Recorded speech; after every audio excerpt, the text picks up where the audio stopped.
assume that we are going to find out how much bandwidth is going to be reduced if I'm going to have these amplifiers in cascade.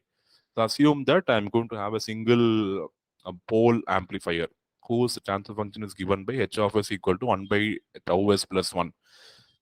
So if you have n stages, you have to multiply this term n times. So 1 by tau s plus 1, the whole power n.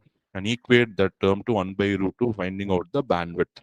And if you simplify, you can see omega is 1 by tau, root of 2 power 1 by n minus 1. So if n is 1 means omega is 1 by tau. If n is 2 means omega value will start reducing. And you know this root of 2 power 1 by n minus 1 is approximately equal to 1 by n ln 2. If you simplify, you get 0.833 by tau into root n.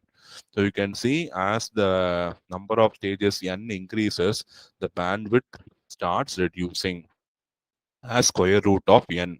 N is going to be the number of stages in your amplifier.